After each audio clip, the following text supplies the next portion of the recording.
un buen presidente y pues yo desde el extranjero también lo he apoyado mucho. Y muchos candidatos están proponiendo adoptar el modelo de mano dura de El Salvador. Aunque no lo queramos aceptar, la red cada día se vuelve más el mundo real y este formato de asamblea se vuelve cada vez más obsoleto. Es el inicio de un urgente saneamiento del sistema penitenciario ecuatoriano que ha estado durante décadas controlado por las mafias. Todos los políticos afuera tienen mucha envidia al presidente Bukele porque ya quisieran ellos hacer la mitad de lo que el presidente Bukele ha hecho en El Salvador. Ladies and gentlemen, please welcome the President of El Salvador, Nayib Bukele. Ponga usted ahí en el Google top 10 de presidentes o los primeros 10 presidentes a nivel mundial. No existe Bukele, no existe Bukele. Por favor, repitan eso mientras miran las encuestas de todo el continente. Repítanlo mientras los gobiernos de la región copian sus planes carcelarios. Apoya tu canal de Fe y Política. Ahora puedes hypear nuestros videos y ayudarnos a crecer.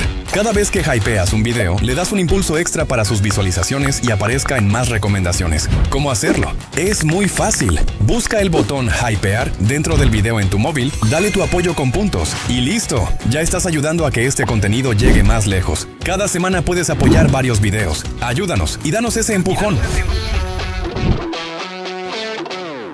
La gran atención internacional que genera su modelo de seguridad, reflejada en millones de seguidores, cobertura mediática global, debates en Estados Unidos y visitas de líderes extranjeros interesados en conocerlo.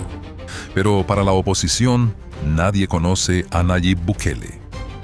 Junio de 2026. Los datos de Sid Gallup y LPG, datos, son contundentes. La aprobación de Nayib Bukele en El Salvador se mantiene entre el 85,5% y el 93%, tras cerrar 2023 con una tasa de homicidios de apenas 2,4 por cada 100.000 habitantes. Sí, un buen presidente. Excelente, lo amamos. Es un hombre que ha tenido el coraje para tomar las riendas. Es un buen presidente y pues yo desde el extranjero también lo he apoyado mucho. El país registra la satisfacción ciudadana con su rumbo político más alta de toda América Latina. Ha hecho bastante por el país. Este fenómeno ya rompió las fronteras. Esto es una maravilla. Y los que están afuera, pues, hay mucha envidia afuera. Todos los políticos afuera tienen mucha envidia al presidente Bukele porque ya quisieran ellos hacer la mitad de lo que el presidente Bukele ha hecho en El Salvador. En Colombia, la encuestadora Invamer señala que Bukele tiene un 65,9% de reconocimiento y un 53,8% de imagen positiva, superando a figuras como Gustavo Petro, Donald Trump, Javier Milei y Lula da Silva. Ahora pasamos a Perú, donde el país busca elegir a su 9º presidente en la última década. Y muchos candidatos están proponiendo adoptar el modelo de mano dura de El Salvador. Que es un presidente con coraje, con agallas, capaz de solucionar los problemas de un país. Nosotros en Perú también estamos sufriendo con la delincuencia y no hay quien lo pare. En Perú, el 51% de la población exige abiertamente un presidente de mano dura que replique el modelo salvadoreño. Secuestro. Sicariato. Mientras tanto, Ecuador, Honduras y Costa Rica ya adaptan sus infraestructuras carcelarias basándose directamente en el Centro de Confinamiento del Terrorismo, el CECOT. Hay que tener un coraje descomunal para sostener una mentira frente a la realidad. Una ignorancia patológica o de plano una desconexión total con el suelo que se pisa. Hace poco, los restos náufragos de la oposición salvadoreña salieron a flote. Específicamente el micropartido Vamos, comandado por la comandante en jefe Claudia Ortiz y amplificado por sus satélites mediáticos como Paul Monroy, han lanzado una tesis que ya roza el delirio. Dicen textualmente que a Nayib Bukele no lo conoce nadie fuera de El Salvador, que es un actor irrelevante, un fantasma sin proyección exterior. Por favor, repitan eso mientras miran las encuestas de todo el continente. Repítanlo mientras los gobiernos de la región copian sus planes carcelarios. La miopía de esta oposición de caviar no es un defecto visual, es una estrategia de supervivencia. Cuando no puedes competir con los resultados materiales, no te queda de otra que negar la existencia del contrincante. Ese es el choque clásico entre la retórica ruidosa de unos pocos y el sentido común de las mayorías. Con este guión vamos a desarmar el mito con los datos que matan el relato. Porque hoy la oposición salvadoreña no solo queda políticamente derrotada, queda intelectualmente humillada. Damos inicio.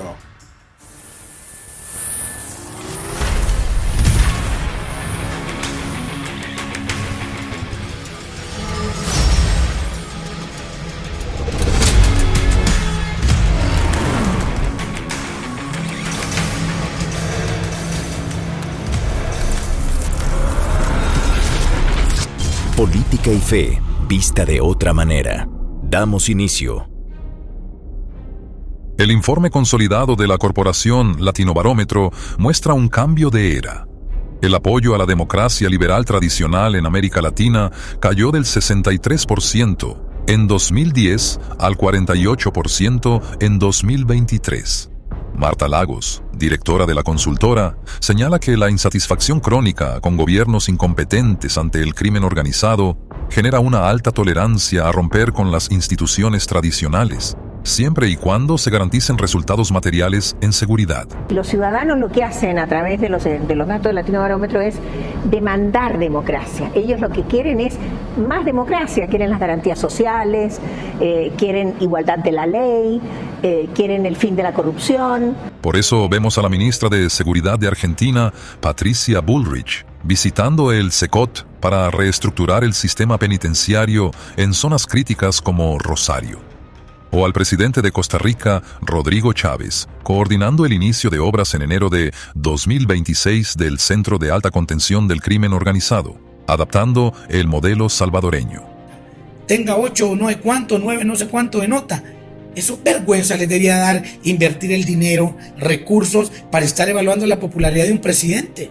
Actúas en forma extraña últimamente.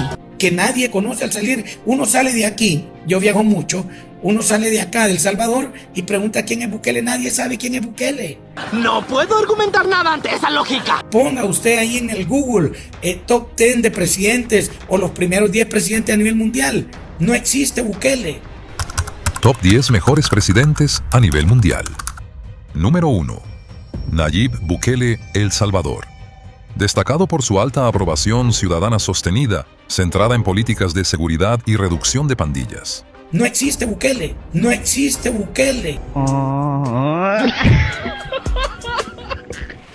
La izquierda latinoamericana lleva décadas leyendo manuales políticos, pero no entendieron nada. Las grandes ideas se convierten en el sentido común de una época cuando dan resultados. Claudio Ortiz y el partido Vamos operan desde la burbuja de las ONGs financiadas por el globalismo. Creen que el mundo real se reduce a los pasillos de las Naciones Unidas o a los manuales de la corrección política. Para ellos, si un líder no les pide permiso a la burocracia de Washington o a los tribunales internacionales, entonces no existe. Pero la realidad es impecable. El modelo Bukele se ha convertido en la franquicia de seguridad más codiciada de toda Hispanoamérica. No es que a Bukele no lo conozcan, es que le tienen miedo. Le temen porque demostró que el fetiche de la vieja política, las falsas mesas de diálogo y las treguas bajo la mesa con criminales y el garantismo penal que protege al victimario y abandona a la víctima, era una farsa para mantener el negocio de la inseguridad. El pacto social original se fundamenta en una sola cosa: la protección de la vida. Si el Estado no garantiza que puedas salir a la calle sin que te asesinen, no es un Estado, es un cascarón vacío. Las pandillas tenían el control territorial, económico y de la vida del salvadoreño común. El gobierno recuperó el monopolio de la fuerza y al hacerlo rompió la hegemonía de los partidos tradicionales que parasitaban el presupuesto público mientras el pueblo ponía los muertos. Ladies and gentlemen, please welcome the President of El Salvador, Nayib Bukele. Febrero de 2024, Maryland, Estados Unidos. Nayib Bukele participa como orador principal en la Conferencia de Acción Política Conservadora, la CEPAC, el foro político más grande del país. En su discurso en inglés, utiliza la metáfora de la rana hervida para advertir sobre la decadencia urbana y moral en metrópolis como Baltimore, San Francisco y Nueva York, debido a la tolerancia estatal hacia el delito. The disease that had begun with mild symptoms got worse and worse. La enfermedad que teníamos se convirtió en algo peor, se convirtió en un cáncer prácticamente incurable. Estamos viendo los mismos síntomas aquí en Estados Unidos, ciudades como Baltimore, Portland, Nueva York, por nombrar algunas, en algunos lugares donde la droga y el crimen se ha vuelto... Posteriormente, en septiembre de 2025, el presidente de El Salvador decide ausentarse de la Asamblea General de la ONU, calificando el formato multilateral tradicional como obsoleto e ineficiente para resolver los problemas reales de los estados soberanos. Créanme, muchas más personas verán esta selfie que las que escucharán este discurso. Y es que, aunque no lo queramos aceptar, la red cada día se vuelve más el mundo real y este formato de asamblea se vuelve cada vez más obsoleto. Escucha bien, Claudio Ortiz. Escucha bien, operadores de Vamos. A un líder que supuestamente nadie conoce, lo reciben como estrella de rock en los foros políticos de la primera potencia mundial. A un líder que según ustedes no existe, lo escuchan millones de personas en plataformas digitales, mientras ustedes apenas logran llenar una conferencia de prensa con 3 micrófonos amigos. ¿Su nombre? Benjamín Mejía, para servirle. Mire, sáqueme de una duda. ¿Usted le ha dado permiso a Claudio Ortiz para que a nivel internacional ande hablando por usted? ¿Cómo dijo? Claudia Ortiz. Ortiz, con Z al final. Ah. ¿Sabe quién es, verdad? No, no la conozco. No la conozco. ¿No la conoce? No lo sé. Diputada opositora del partido Vamos. La oposición salvadoreña sufre de una disonancia cognitiva terminal. Se convirtieron en élites minoritarias que se autoproclaman dueñas de la verdad moral, pero que detestan el voto popular cuando no les favorece. Dicen defender la democracia, pero desprecian el 90% de la población que respalda el rumbo actual de El Salvador. ¿Dónde estaba la preocupación del partido Vamos por los derechos cuando las pandillas le cobraban la renta al vendedor del mercado? ¿Dónde estaba la retórica humanista de Paul Monroy cuando el ciudadano de a pie no podía cruzar la calle porque cambiaba el territorio de la MS-13 al barrio 18? No estaban, porque cambiaron la defensa del trabajador real por agendas abstractas. Prefieren un país sumiso, quebrado y sangrando antes que un país soberano que resuelve sus problemas con determinación nacional.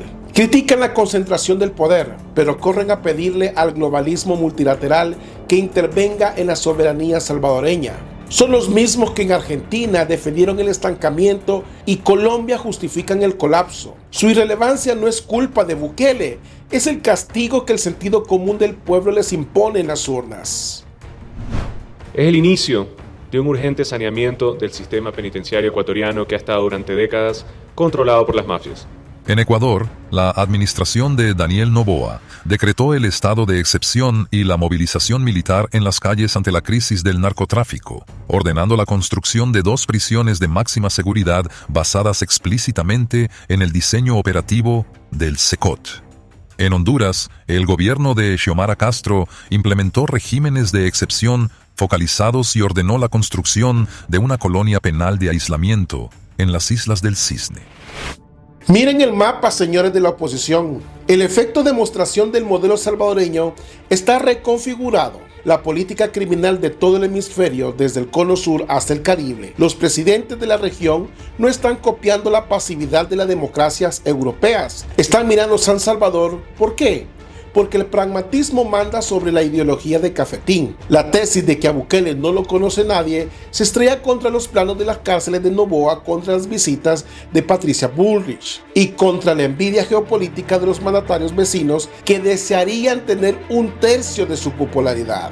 La verdad material destruye el relato progre. Ustedes, el partido Vamos, se han quedado como los defensores del viejo orden. Los defensores del status quo del miedo. Son la casta burocrática que necesita que el problema persista para seguir justificando sus consultorías, sus ONGs y sus presupuestos internacionales. Cuando la inseguridad se resuelve, el negocio de ustedes se termina. Por eso les duele, por eso inventan narrativas infantiles que se desarman con abrir una pestaña de Google. Su derrota no es solo electoral, es existencial.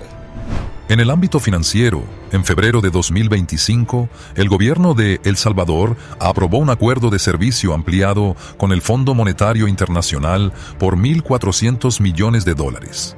El acuerdo exige condiciones regulatorias de transparencia y la opcionalidad estricta en el uso de Bitcoin para transacciones privadas. Al mismo tiempo, el país reporta un crecimiento del PIB real del 4% en 2025 y la llegada de corporaciones como Google para instalar sedes regionales. La izquierda siempre ha querido jugar la carta de la economía para profetizar el caos. Dijeron que el Bitcoin destruiría las finanzas públicas y aunque el criptoactivo ha tenido una respuesta fría en el consumo cotidiano y el Fondo Monetario Internacional ha puesto condiciones rigurosas, y ojo al dato, El Salvador hoy crece al 4%, atrae inversión tecnológica que jamás hubiese mirado a un país controlado por el terrorismo urbano. Google no instala sedes donde gobiernan las maras. El turismo internacional de casi 4 millones de visitantes no llega a un país donde te asesinaban por usar los números equivocados en las camisetas. La soberanía no es el aislamiento, es la capacidad de negociar con el mundo desde una posición de fuerza. Bukele juega en el tablero geopolítico manejando un doble eje. Se alinea con la administración de Donald Trump en Washington para contención migratoria y Donald Trump en Washington para la contención migratoria y la seguridad. Y al mismo tiempo recibe infraestructura de China sin ceder el control ideológico. Eso no lo hace un líder desconocido. Lo hace una estratega que entiende las grietas de la globalización. Mientras Claudia Ortiz y su pareja actual, políticamente hablando, Paul Monroy, mendigan un tuit de apoyo de algún diputado de la izquierda europea, el gobierno salvadoreño redefine los términos del intercambio con las principales potencias del planeta.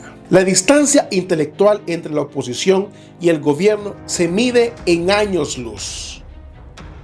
A junio de 2026, la Asamblea Legislativa de El Salvador mantiene vigente el régimen de excepción, superando las 89.000 detenciones desde marzo de 2022.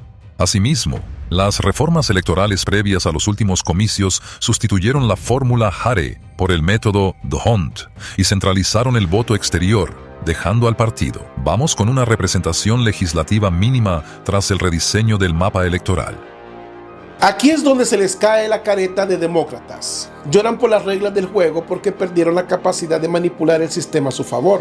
El método de Hunt castiga la fragmentación de los partidos microscópicos, que no representan a nadie. Castiga a los que, como vamos, son solo siglas jurídicas para mantener los privilegios de una élite intelectualoide. No los hunde la reforma electoral, los hunde su propia irrelevancia estadística y el desprecio de un pueblo que recuerda perfectamente quiénes gobernaron antes y quienes guardaron silencio. La oposición pretendía que el país siguiera siendo el laboratorio del fracaso. Querían una sociedad dócil, asustada y dependiente de los dictados internacionales. Pero el sentido común recuperó el control y cuando eso pasa, la ingeniería social de la izquierda se disuelve como sal en el agua. Intentaron usar el argumento del aislamiento y la realidad les contestó con portadas en todo el mundo.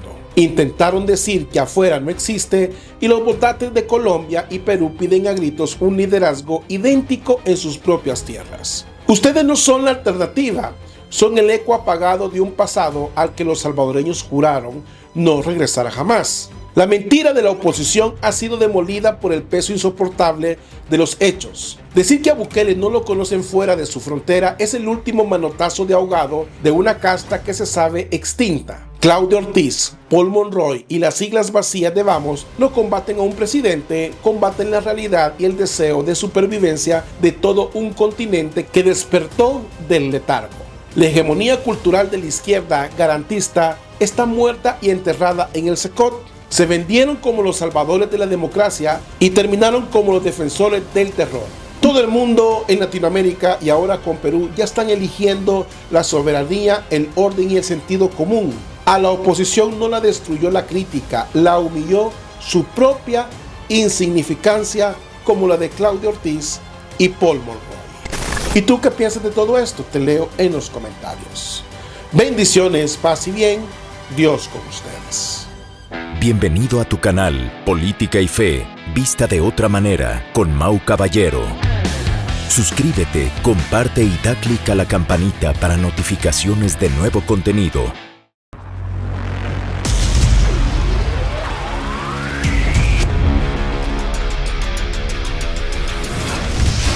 Política y fe, vista de otra manera.